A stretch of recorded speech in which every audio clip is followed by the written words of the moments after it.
다음은 화재 하중입니다. 화재 하중이란 건물 화재 시 발열량 및 화재 위험성을 나타내는 용어로 구획실 바닥 면적에 대한 등가 가연물의 중량을 목재로 환산한 것을 의미한다. 여기서 발열량은 발생되고 있는 열량을 의미하고 있고요. 화재의 위험성을 나타내는 용어로 우리는 화재 하중이라는 표현을 사용한다라고 보실 수가 있겠습니다. 그리고 이 화재 하중에 대한 단위도 마찬가지로 정의를 통해서 추측을 해보셔야 됩니다.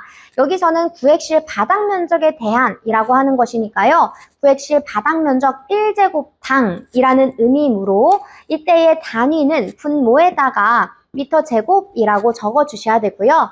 그리고 가연물의 양을 의미한다라고 했으니까 가연물의 질량 단위인 킬로그램 단위로서 체크를 해주셔야 됩니다. 킬로그램 퍼 미터 제곱 화재 하중에 대한 단위가 이렇게 나오고 있습니다. 이 단위를 물어보는 문제들도 종종 출제가 될 수 있기 때문에 이거 하나 꼭 기억해 주시면 되겠습니다. 화재 하중이 크면 클수록 가연물의 양이 많으면 많을수록 화재의 지속 시간은 길어질 수밖에 없다. 그렇죠? 그래서 우리는 지속 시간의 개념이라고 생각하시면 돼요. 그래서 양적 개념이다라고 생각을 해보실 수가 있겠습니다. 자, 우리 애초에 처음에 화재 가혹도를 보면서 화재 가혹도는 양적 개념과 질적 개념의 의미를 얘기합니다 라고 했습니다. 이때 양적 개념은 지속 시간을 말하는 개념이었고요. 질적 개념은 온도에 관련된 개념이었습니다. 양적 개념을 화재 하중을 대입해가지고 체크를 해 주실 수가 있고요. 질적 개념, 이때 최고 온도에 대한 개념으로서 화재 강도에 대한 개념을 대입해가지고 이런 식으로도 충분히 화재 가혹도를 표현할 수 있다고 생각을 해주시면 되겠습니다. 자, 그 다음 밑에 보시면 주수 시간을 결정하는 인자다라고 하고 있죠. 자, 이 화재 시간 자체가 길어지면 길어질수록 주수 시간, 내가 물을 뿌려야 되는 시간은 길어질 수밖에 없다. 그래서 주수 시간을 결정할 수 있는 인자다라고 하고 있고, 그리고 주수량 또한 결정할 수 있는 인자다라고 하고 있습니다. 물을 방수해야 되는 이 주수량에 대한 단위로서는 리터 단위를 사용할 수가 있는 거고요. 주수 시간은 몇 분 동안 내가 쌓아야 되는지에 대한 말이기 때문에 단위로서 민 단위를 또 사용할 수가 있겠습니다. 이러한 것들을 결정할 수 있는 인자다라고 되어 있죠. 그러면 주수율은요? 주수율에 관련해서는 우리 아까 전에 봤었던 화재 강도를 체크를 해주실 수가 있고요. 단순히 주수 시간을 의미하네요. 혹은 주수량을 의미한다라고 한다면 지속 시간에 대한 단위로서 화재 하중을 체크를 해주시면 되는 겁니다. 자, 밑에 화재 하중에 관련식 나와 있습니다. 화재 하중을 Q라고 했을 때에는요. A 곱하기 H 0이라고 나와 있는데 이때 A는 단위 바닥 면적, 그쵸? 단위 제곱, 1제곱당이라고 했으니까요. A라고 했을 때에는 화재실의 바닥 면적을 의미하고 있는 것이고 H0라고 하는 요 H0이라고 하는 요 문자는요. 바로 목재의 단위 중량당의 발열량을 의미하고 있습니다. 애초에 이 화재실 안에 가연물들은 종류들이 엄청나게 많이 들어가 있을 겁니다.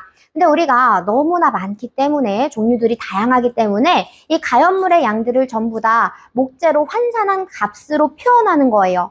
그러니까 목재에 대한 단위 발열량으로 다시 한번 나눠주고 있다라고 체크를 해보실 수가 있겠습니다. 그리고 시그마로서 표현이 되어 있는데 이 시그마는 모든 숫자들을 다 더한 값을 의미하고 있는 표현입니다. 그래서 이 괄호에 있는 내용들을 잘 살펴보셔야 됩니다. 이때 GI라고 하는 것은 G1, G2, G3 그 안에 있는 가연물들에 대한 질량을 의미하고 있는 것이고 곱하기 HI라고 나와 있는데 이 HI도 마찬가지로 H1, H2, H3 그 각각의 가연물들의 가지고 있는 단위 발열량들이라고 생각을 하시면 됩니다. 그래서 이 곱을 전부 다 더하고 있죠. 더하고 있죠. 어디까지요? 요 화재실 안에 들어가 있는 가연물들의 종류만큼을 전부 다 더한 값을 의미를 하고 있습니다. 그러면 한번 단위만 체크를 해보도록 하겠습니다. 자, 먼저 G는 가연물의 질량으로서 킬로그램 단위를 사용할 거고 곱하기 H는요. 단위 발열량이에요. 그러면 1kg당 몇 킬로 칼로리가 발생할 수 있는지 발열량을 체크를 해주실 수가 있습니다. 그럼 킬로그램 날아가니까요. 킬로칼로리만 남겠네요. 네, 그러면 분자는요, 얘네들을 다 더한 값이니까요, 그냥 킬로칼로리만 나오게 됩니다. 그럼 분모를 확인을 해 주셔야 되겠죠? 먼저 A는 미터 제곱으로서 얘는 바닥 면적에 대한 단위를 적어주시면 되고요. 그리고 요 H0라고 하는 것은 우리가 목재에 대한 단위 발열량이다 라고 했었죠? 그럼 얘를 4,500이라고 대입을 해줄 건데 단위만 지금은 보고 있다라고 하는 거니까 단위만 한번 체크를 해보자면 킬로칼로리 퍼 킬로그램으로서 이전의 단위 발열량의 요 단위 체계와 동일하다라고 하는 것을 체크를 해보실 수가 있습니다. 지금은 요 킬로칼로리를 전부 다 약분을 해주는 거죠. 그럼 결국엔 어떻게 표현될 수 있어요? 요 킬로그램이 위로 올라오게 되면서 킬로그램 퍼 미터 제곱으로 우리 이전에 구해놓은 화재 하중에 대한 단위와 동일하게 되는 겁니다. 이렇게 해서 구해보실 수가 있겠습니다. 목재의 단위 중량당의 발열량은요, 무조건 하나 체크를 하시면서 수치 자체를 암기를 해주셔야 됩니다. 왜냐? 요 내용까지는 우리가 조건에 주어지지 않기 때문에 목재 단위 발열량은 무조건 4,500, 그거 하나 체크를 해주시면 되겠습니다. 예를 들어서 이 화재실의 바닥 면적이 1m 곱하기 1m다 라고 했을 때, 즉 가로가 1m, 세로가 1m라고 했을 때 그 안에 가연물이 고무만 들어있다라고 가정을 해보도록 하겠습니다. 고무가 1kg이 들어가 있대요. 이때 고무에 대한 단위 발열량은 무조건 9,000으로 계산한다라고 나와 있습니다. 그래서 9,000kcal per kg으로 체크를 해주실 수가 있겠습니다. 이때 이 화재실의 화재 하중값은 이라고 물어봤다면 여러분들은 어떻게 해주셔야 돼요? Q는 어차피 1 곱하기 1이라고 했으니까 우리 1제곱으로 나눠 주실 수가 있고요. 그 다음 곱하기 목재에 대한 단위 발열량 4,500kcal per kg 분의 고무는 1kg짜리가 9,000kcal per kg의 발열량을 가지고 있대요. 그래서 이렇게 해서 킬로칼로리, 즉 발열량을 체크를 해주실 수가 있겠습니다. 이렇게 하시면은요, 2 나옵니다. 그래서 2kg 퍼 미터 제곱 이렇게 쓸 수가 있겠습니다. 물론 고무로 따지면은 얘는 1kg짜리가 맞아요. 근데 우리가 목재로 환산한다라고 했기 때문에 목재로 따졌을 때에는 마치 2kg이 탔을 때의 그 열량과 같다라고 볼 수가 있는 거예요.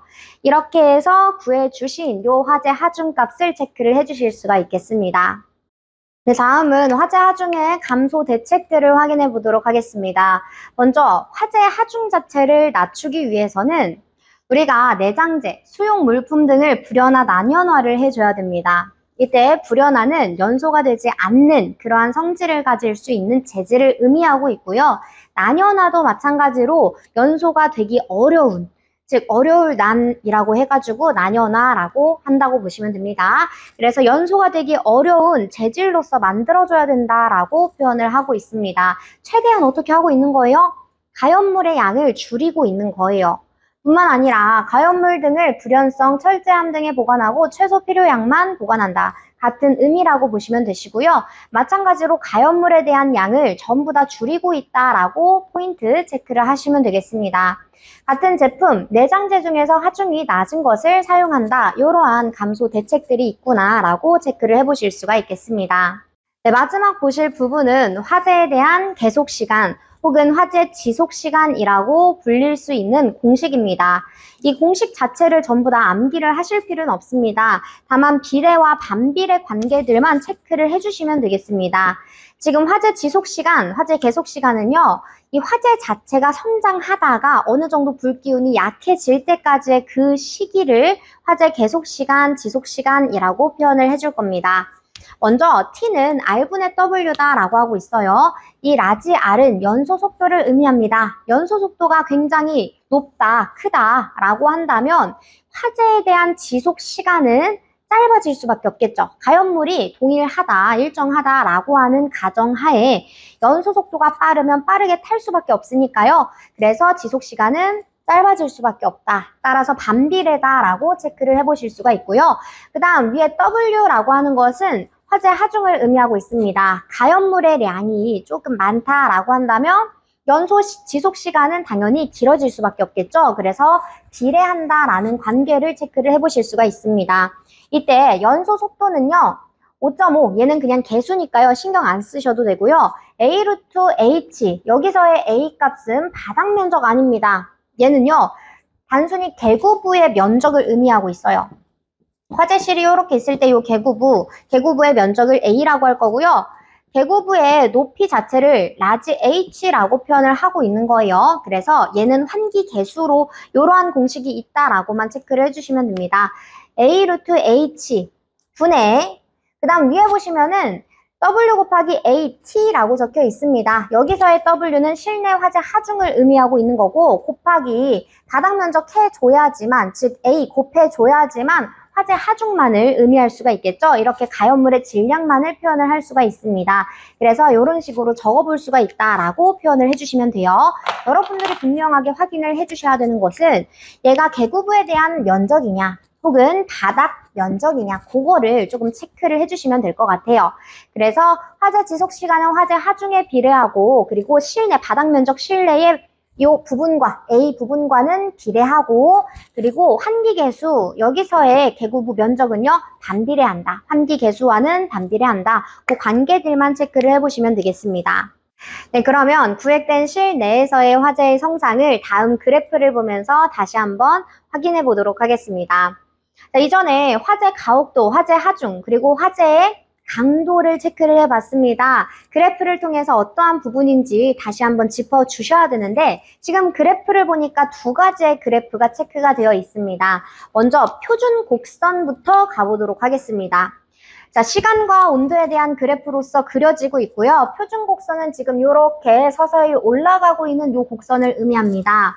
실내에, 구획된 실내에 화재가 났을 때에는 시간의 흐름에 따라서 계속해서 온도가 증가가 되고 있죠.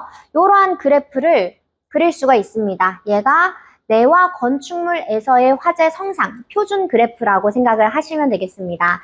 근데 실제로 확인을 해봤더니 이렇게는 나오지 않고, 화재의 진행 과정에 따라서 온도가 올라가긴 하는데 바로 이렇게 훅 가고 천천히 감소하고 있다라고 하는 것을 확인을 한 거예요. 왜냐? 어느 정도 이 화재에 대한 저항 성분이 있기 때문에 그렇습니다. 그것이 방화 구획이라든지 혹은 내화 구조라든지 그러한 구조 개념으로도 확인을 해볼 수가 있지만, 물질들의 재질을 제한을 걸어두거나 소화를 시키기 위해서 각종 소방시설을 설치를 할 수도 있습니다. 이러한 소방시설에 의해서 점점 소염화가 되고 있다는 것을 체크를 해보실 수도 있습니다. 소염화되니까 온도는 당연히 낮아지겠죠? 그래서 이런 식의 그래프를 그려보실 수가 있는 겁니다.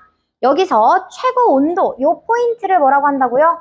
얘는 화재 강도라고 할 거고요. 어느 정도 세냐라는 거죠. 그래서 화재 강도라고 표현할 거고, 이 화재의 가장 최고 온도를 지속하고 있는 이 지속 시간에 대한 개념으로서 화재 하중이라고 하는 표현도 확인을 해봤습니다.